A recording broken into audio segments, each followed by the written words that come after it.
தரிசனம் இது திவ்ய தரிசனம் தெய்வ தரிசனம் இது நித்திய தரிசனம் வந்தது வந்தது நம் இல்லம் வாசலில் வரைந்திடுமா கோலம் பேரின்பம் இனி ஆரம்பம் தெய்வ தரிசனம் இது திவ்ய தரிசனம் தெய்வ தரிசனம் இது நித்திய தரிசனம்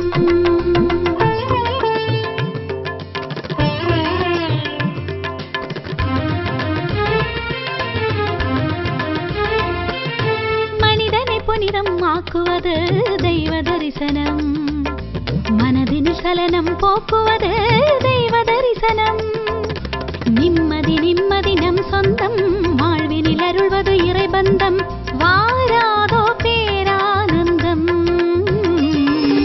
தெய்வ தரிசனம் இது திவ்ய தரிசனம் தெய்வ தரிசனம் இது நித்திய தரிசனம் தெய்வ தரிசனம் இது திவ்ய தரிசனம் தெய்வ தரிசனம் இது நித்திய தரிசனம்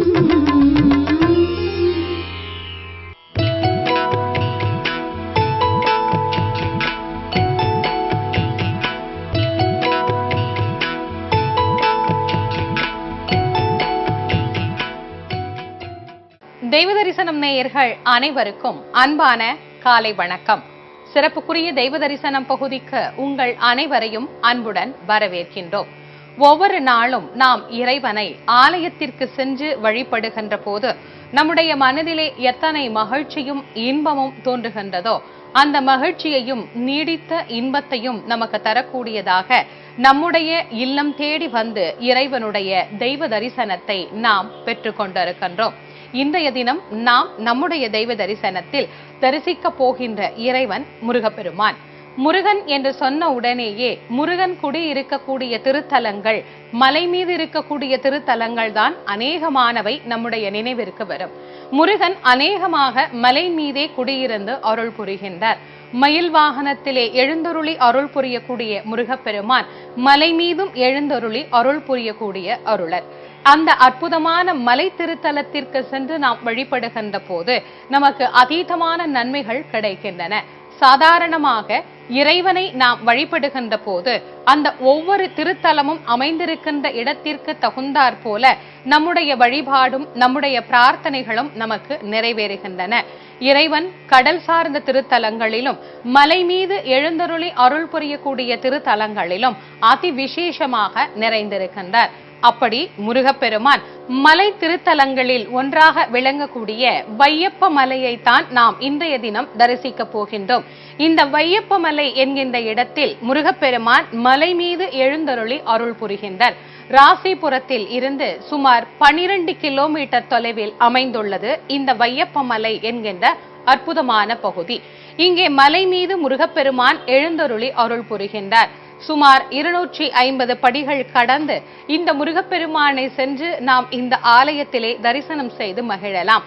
இந்த மலை திருத்தலத்திலே சமீபத்தில் நடைபெற்ற பங்குனி உத்திரத்தின் போது முருகப்பெருமானுக்கு சிறப்பு அபிஷேக ஆராதனைகள் நடந்து திருத்தேர் வைபவமும் புஷ்ப பல்லாக்கு வைபவமும் நடைபெற்றது. இன்றைய தினம் அவை அனைத்தையும் நாம் நம்முடைய இல்லத்தில் இருந்தபடியே வழிபட இருக்கின்றோம்.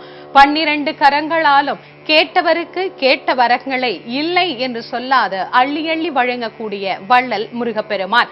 அவர் தருவதற்கு 12 கரங்கள் இருக்கிறது, வாங்குவதற்கு நமக்கு 2 கரங்கள் மட்டும்தான் இருக்கிறது. அதனால்தான் இறைவனை கடைக்கண்ணால் இறைஞ்சி பார் என்று வேண்டினார்கள் அடியார்கள். அந்த 12 கரங்களினாலும் வந்த அடியவர்களுக்கும் இருந்த இடத்திலிருந்து வழிபடக்கூடிய அடியவர்களுக்கும் வாழ்வில் வேண்டும் என்கின்ற நலனனைத்தும் வாரி வாரி வழங்கக்கூடிய வள்ளலாகிய முருகப்பெருமானை நாம் இன்றைய தினம் நம்முடைய இல்லத்தில் இருந்தபடியே வழிபட்டு மகிழ இருக்கின்றோம். வாருங்கள், வையப்பமலை திருத்தலத்தில் எழுந்தருளி அருள் புரியக்கூடிய முருகப்பெருமானை நாமும் நம்முடைய இல்லத்தில் இருந்தபடியே வழிபட்டு மகிழலாம்.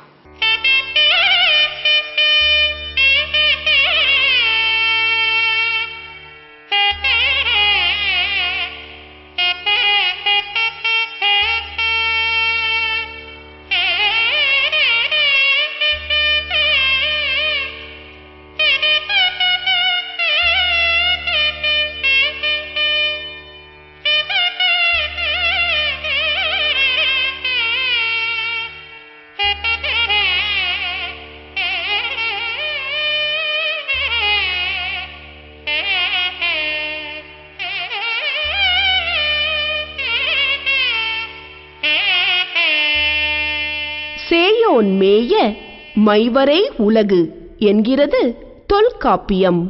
மலைமகள் என்னும் பெயர் கொண்ட பார்வதிக்கு பிரியமான மைந்தன் என்பதாலோ, அன்னையிடம் அதீதமான அன்புடையவன் என்பதாலோ முருகப் பெருமானும் மலைகளை தன்னுடைய வசிப்பிடமாக கொண்டான் போலும். குமரமலை, குன்றக்குடி, விராலிமலை, கபிலர் மலை, வெண்ணை மலை என்று திசையெங்கும் மலை கோவில்கள் கொண்ட குமரனை இப்போது வையப்ப மலையில் தரிசிக்கப் போகிறோம்.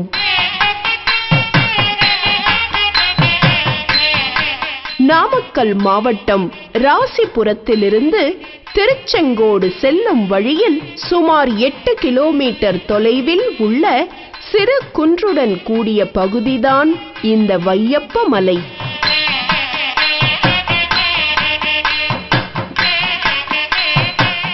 மலையின் பெயரே ஊருக்கும் அமைந்திருக்கிறது.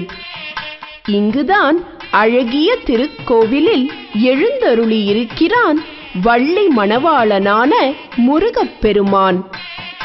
ஆலயத்துக்கு செல்லும் வழியை குறிக்கும் முகப்பு வளைவில் வள்ளி தெய்வானை சகிதனாக முருகப்பெருமானும் அவர்களின் இருபுறத்திலும் அருணகிரிநாதர் மற்றும் வள்ளல் பெருமானும் காட்சி தருகின்றனர்.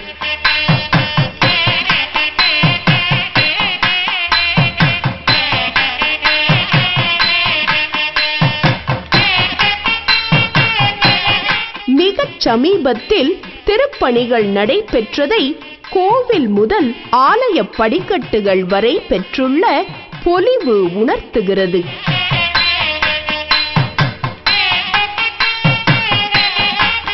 மிக தூய்மையாக வெள்ளையடிக்கப்பட்ட படிகள், ஆலய சுவர்கள், நேர்த்தியாக அமைந்துள்ள படிகளில் ஏறும் முன் கீழேயே சந்நிதி கொண்டுள்ள விநாயகப் பெருமானை தரிசிக்கிறோம்.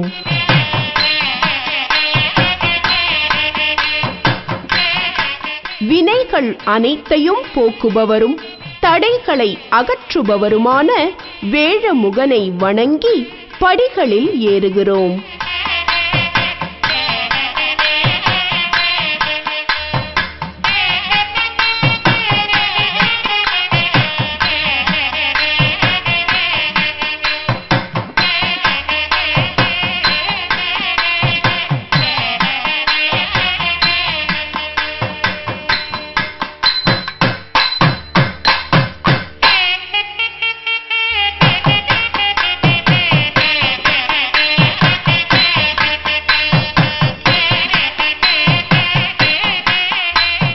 வழியில் சப்த கன்னியர் சந்நிதி, அதன் அருகே உயர்த்தி பிடித்த அரிவாளுடன் கம்பீர தோற்றத்தில் கருப்பண்ண சுவாமி, அவர் அருகே சீராயி அம்மனை உடன் கொண்டு காட்சியளிக்கிறார் இடும்பன். சிவகிரி, சக்திகிரி என்னும் இரு மலைகளை காவடியாக கட்டி தூக்கி வந்தவர் அல்லவா என்பதை நினைவு கூர்கிறோம். அதே நேரம் காவடியுடன் வந்த பக்தர்கள் ஆடத் தொடங்குகிறார்கள். வாத்தியத்தின் முழக்கத்துக்கு ஏற்ப வேகமாகவும் சுற்றி சுழன்று ஆடுகின்ற சிறுமியின் நடனம் உண்மையிலேயே மலைக்க வைக்கிறது. காவடியை அறிமுகப்படுத்தியவரின் சந்நிதியில் நடக்கிற காவடியாட்டம் அழகான பொருத்தமும் கூட.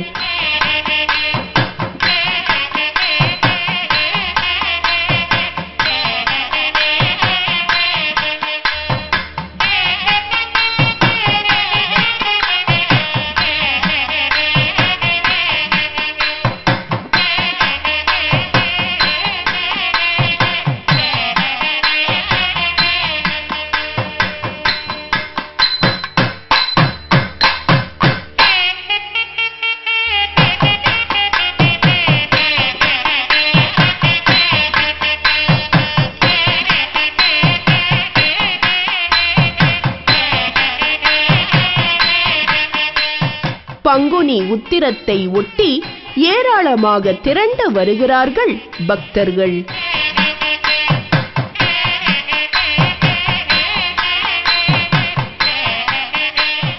மேலே ஏறிச் செல்லும் போதே இளம் காற்று இதமாக பரவுகிறது.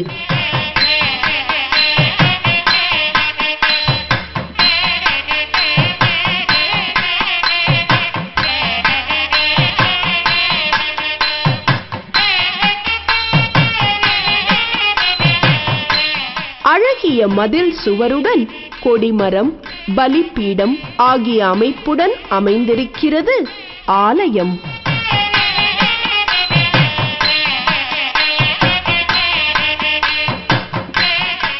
உள்ளே நடந்தால் பல்வேறு சந்நிதிகள் அமைந்திருப்பதை காண்கிறோம்.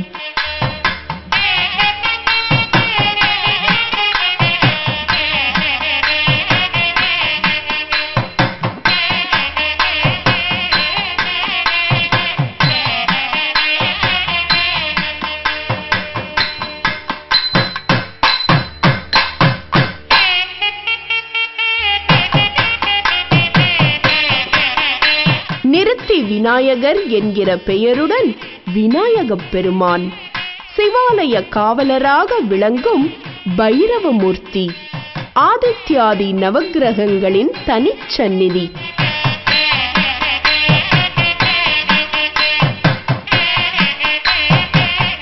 தவிர பக்த மார்க்கண்டேயனின் உயிர் காக்க கால சம்ஹாரனாக வெளிப்பட்ட சிவபிரான் அமிர்த கடேஸ்வரர் என்கிற திருநாமத்துடன் லிங்க திருமேனியராக தரிசனம் அளிக்கிறார்.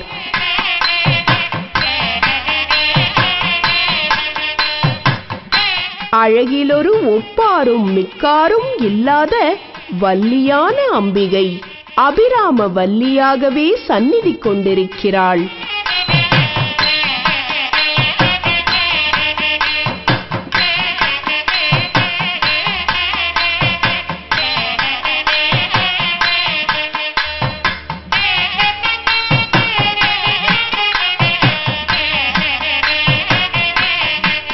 கோஷ்டத்தில் லிங்கோத்பவர், தென்முக கடவுளான தட்சிணாமூர்த்தி, விஷ்ணு துர்க்கை ஆகிய மூர்த்தங்களை நாம் தரிசிக்கிறோம்.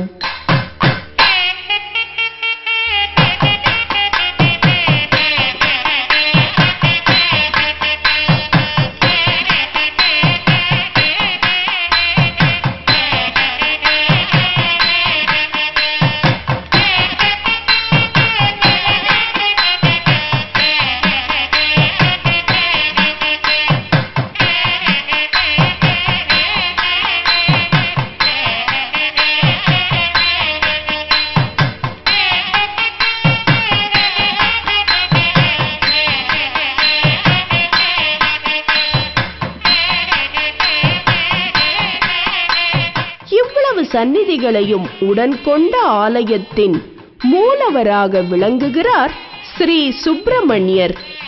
முருகனுக்கான விசேஷமாக சொல்லப்படும் 16 கோலங்களில் இந்த சுப்பிரமணியர் திருக்கோலமும் ஒன்று. குமார தந்திரம் மற்றும் ஸ்ரீ தத்துவ நிதி ஆகிய நூல்கள் பெருமானின் இந்த திருக்கோலத்தை மிகச் சிறப்பானதாக குறிப்பிடுகின்றன. மூலஸ்தானத்தில் 2 கரத்தினராக இடையில் கையை ஊன்றியவராக காட்சி அளிக்கிறார் சுப்பிரமணியர். வலக்கரம் வேலை பற்றியிருக்கிறது.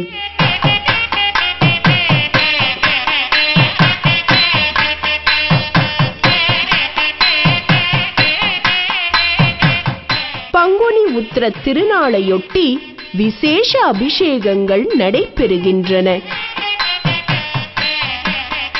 உஷ்ணத்திலிருந்து வெளிப்பட்டவன் என்பதாலா, தெய்வானையை மனம் கொண்டு ஆனந்திப்பவன் மேலும் குளிர்ந்து அருள வேண்டும் என்பதாலா, எதுவெனினும் ஆனந்தமான தரிசனம்.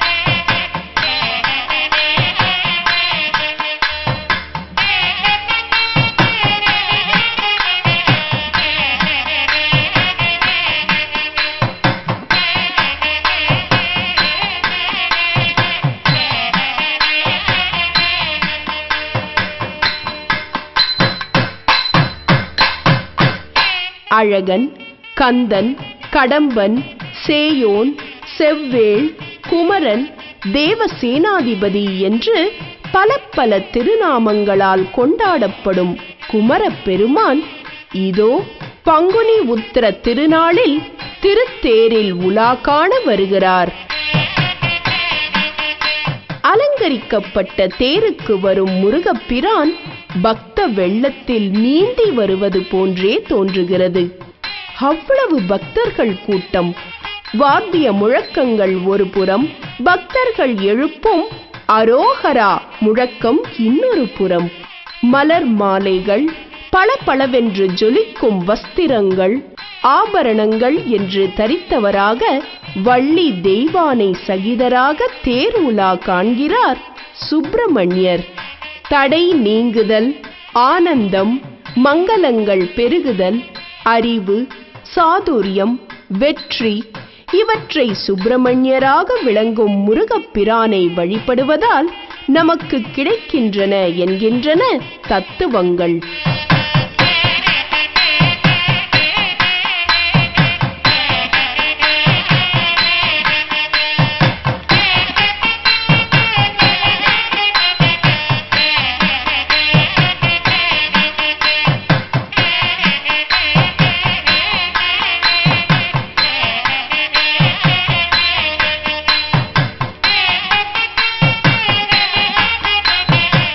மலையேற முடியாதவர்களுக்காக தாமே படியிறங்கி தேரிலும் அதையடுத்து பல்லக்கிலும் பவனி வருகின்ற பரிவின் வடிவான பரமனை வையப்ப மலையில் பங்குனி உத்திர திருநாளில் நம்மால் தரிசிக்க நேர்ந்தது நம் வாழ்வின் பெரும் பேறு.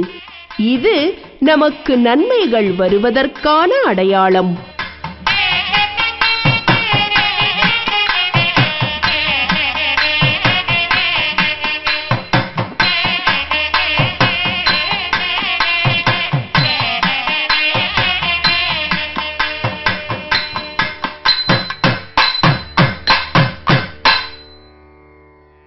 ராசிபுரத்தில் இருந்து சுமார் 12 கிலோமீட்டர் தொலைவில் அமைந்துள்ள வையப்ப மலை என்கின்ற அற்புதமான திருத்தலத்தில் முருகப்பெருமான் எழுந்தருளி அருள் புரியக்கூடிய எழில் தோற்றத்தையும் சமீபத்தில் நடைபெற்ற பங்குனி உத்திரத்தின் போது இங்கே நடைபெற்ற திருத்தேர் வைபவம், முருகப்பெருமான் புஷ்ப பல்லக்கில் எழுந்தருளி அருள் புரியக்கூடிய அற்புதமான காட்சிகள் அனைத்தையும் நாம் இன்றைய தினம் நம்முடைய இல்லத்தில் இருந்தபடியே வழிபட்டு மகிழ்ந்திருக்கின்றோம். இந்த அற்புதமான வழிபாடு நம் எல்லோருக்கும் வாழ்வில் எல்லா வகையான நலன்களையும் பெற்று தரும் என்பதில் எள்ளளவும் ஐயமில்லை. இந்த வாரத்தின் வழிபாட்டு தகவல்.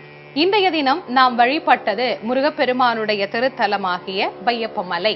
இந்த வையப்ப மலையிலே முருகப்பெருமான் நிற்கக்கூடிய திசையானது திருச்செங்கோட்டு மலை மீது சிவபெருமானும் பார்வதி தேவியும் அருள் புரியக்கூடிய அற்புத கோலத்தை பார்த்தவாறே முருகப்பெருமான் நிற்கின்றார். அதுபோல திருச்செங்கோடு மலை மீதும் இறைவனும் இறைவியும் இம்மலையை பார்த்தபடியே எழுந்தருளி அருள் புரிந்திருக்கின்றார்கள்.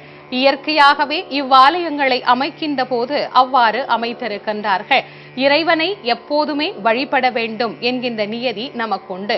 அது இறைவனின் குழந்தைகளானாலும் சரி, எப்போதும் தாய் தந்தையரை வழிபட நாம் கற்றுக்கொள்ள வேண்டும் என்பது ஓர் மரபு. அதனால்தான் கணபதி ஈஸ்வரனை வழிபட்ட திருத்தலமாக கணபதீஸ்வரம் என்கின்ற திருத்தலமும், பிள்ளையார்பட்டியிலே கையில் தந்தையை பூஜித்த கோலத்தோடு விநாயக பெருமானையும் நாம் தரிசிக்க முடியும். முருகப்பெருமான் அநேகமான இடங்களில் தன்னுடைய தந்தையாரை வழிபட்டிருக்கின்றார். திருச்செந்தூரிலே பஞ்சலிங்கங்களை வைத்து பூஜித்திருக்கின்றார். திருமுருகன் பூண்டி என்கின்ற திருத்தலத்திலே சிவபெருமானை வைத்து வழிபட்டிருக்கின்றார். இறைவன் தாய் தந்தையர் ஆனாலும் அந்த தாய் தந்தையரை வழிபட வேண்டும் என்கின்ற ஒரு நல்ல பழக்கத்தை இறைவனும் நமக்கு எடுத்துரைப்பதற்காகவே இது போன்ற திவ்ய கோலத்தை நாம் தரிசிக்க முடிகின்றது. ஆனால் இது இறைவனை வழிபடுவதற்கு மட்டும் நாம் எடுத்துக்கொள்ளக்கூடாது. நம்முடைய வாழ்க்கையிலும் இதை நாம் கடைபிடிக்க வேண்டும். குழந்தைகள் பெற்றவர்களை பெரியவர்களை வணங்க கற்றுக்கொள்ள வேண்டும். ஒரு காலத்தில் இது நடைமுறை வழக்கத்தில் இருந்த பழக்கமாகவே இருந்தது. வீட்டிற்கு யாராவது பெரியவர்கள் வந்தால் அந்த பெரியவர்கள் வீட்டிலிருந்து கிளம்புகின்ற போது அவர்களை காலில் விழுந்து குழந்தைகளை வணங்க சொல்லி அவர்களுக்கு திருநீறு இடச் சொல்வது என்கின்ற ஒரு வழக்கம் ஒரு காலத்தில் நம்மிடத்திலே இருந்தது. ஆனால் இன்றோ வீட்டில் இருக்கின்ற பெரியவர்களையே குழந்தைகள் வணங்குவதில்லை, தாய் தந்தையர்களையும் வணங்குவதில்லை. குழந்தைகளுக்கு நல்ல விஷயங்களை பெற்றவர்கள் தான் கற்றுக் கொடுக்க வேண்டும். பெற்றவர்கள் அவர்கள் பெற்றவர்களை வணங்கினால் தானே குழந்தைகள் நம்மை பார்த்து பெரியவர்களை வணங்க கற்றுக்கொள்ளும். நாம் உலகத்தின் எந்த கலாச்சாரத்தை நம்முடைய கலாச்சாரமாக ஏற்றுக்கொண்டாலும் நமக்கென்று சொல்லப்பட்டிருக்கக்கூடிய கலாச்சாரம், பண்பாடு என்பது மிக உயர்ந்தது என்பதை மறந்துவிடக்கூடாது. எந்த மரபிலும் தாய் தந்தையரை வணங்கக்கூடாது என்ற கலாச்சார மரபு இல்லை. உலகமே தாய் தந்தையை வணங்க வேண்டும் என்பதற்காகத்தான் இறைவனும் தன்னுடைய தாய் தந்தையை வணங்கி காட்டியிருக்கின்றார்கள். இனிமேலாவது நல்ல நாட்களில், பிறந்த நாள், நமது கல்யாண நாட்களில் நாம் நம்முடைய பெற்றோரை வழிபடுகின்ற போது அதை பார்க்கக்கூடிய குழந்தைகள் தாங்களாகவே வந்து நம்மையும் அவர்கள் வணங்குவார்கள். நாம் தாய் தந்தையரை மதித்தால் குழந்தைகள் பிற்காலத்தில் நம்மையும் மதிக்கும். நாம் இறைவனை வணங்குவது என்பது எப்படி ஒரு கடமையோ அதுபோல் தாய் தந்தையரையும் வழிபட வேண்டும் என்பது நமக்குரிய கடமை. அதனால்தான் மாதா, பிதா, குரு, தெய்வம் என்று வைத்தார்கள். தெய்வத்தை வணங்குவதை 4வது நிலையில் கொண்டு போய்தான் வைத்தார்கள் நம்முடைய முன்னோர்கள். அதனால் குழந்தைகளுக்கு பெரியவர்களை முதலில் மதிக்கவும், பெரியவர்களை வணங்கி அவர்களிடம் பணிவாக நடந்து கொள்ளுவதற்கும் கற்றுத்தர வேண்டும். ஓரிரு நாட்கள் நாம் கற்றுக் கொடுத்தோமேயானால் குழந்தைகள் அதை தங்கள் வாழ்நாள் முழுவதும் நினைவு வைத்துக் கொண்டு வாழ்வார்கள். பெரியவர்களை வணங்கி பெற்றோர்களையும் வணங்கி வாழ்வில் நாம் இறைவனுடைய கருணையை பரிபூரணமாக பெற்று எல்லா விதமான நன்மைகளோடும் சிறப்பாக வாழலாம். மீண்டும் அடுத்த வாரம் சனிக்கிழமை அன்று மாரியம்மன் ஆலயத்தில் நடைபெற்ற அற்புதமான வைபவங்களோடு உங்கள் அனைவரையும் சந்திக்கும் வரை உங்களிடம் இருந்து வணக்கம் கூறி விடைபெறுவது திருமுருக வள்ளல் வாரியார் சுவாமிகளின் மாணவி தேசமங்கையர்க்கரசி. நன்றி, வணக்கம்.